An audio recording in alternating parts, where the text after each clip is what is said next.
এই দেশে নীরবে নিভৃতে স্ক্যাবিসের মহামারী চলতেছে।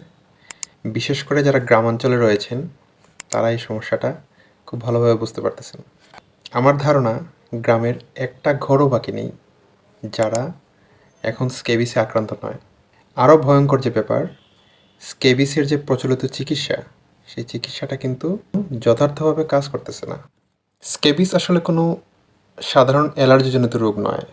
এটি একটি পরজীবী, যেটাকে আমরা সার্কোপটিস স্ক্যাবি হোমিনিস বলে থাকি।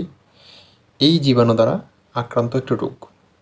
এই পোকাগুলো আমাদের শরীরের চামড়ার নিচে সুড়ঙ্গ তৈরি করে প্রচুর পরিমাণে ডিম পাড়ে, যার কারণে আমাদের শরীরে প্রচুর চুলকানো হয়।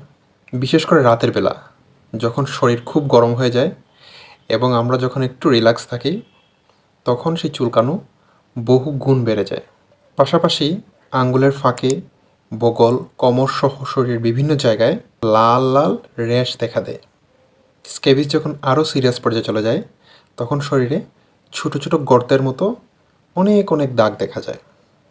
এই রোগটি অত্যন্ত ছোঁয়াচে হওয়ার কারণে আমাদের পরিবারের একজন যদি আক্রান্ত হয়, তাহলে দেখা যায় যে কিছুদিনের মধ্যে পরিবারের সবাই একই সাথে আক্রান্ত হয়ে গেছে। যেহেতু প্রচলিত ওষুধ ভালোভাবে কাজ করতেছে না, সেজন্য আমাদের ব্যাপারটা অত্যন্ত গুরুত্বের সহিত নিতে হবে। স্ক্যাবিসের জন্য নির্ধারিত যে ওষুধ তা হচ্ছে পারমিট্রিন এবং বেনজাইল বেনজয়েট।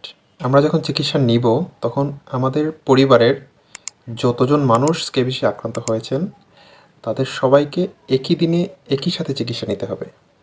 অন্যথায় দেখা যাবে যে একজনের চিকিৎসা নিলে পরবর্তীতে আক্রান্ত আরেকজন ব্যক্তির কাছ থেকে এই সমস্যাটা আবার আমার কাছে চলে আসবে।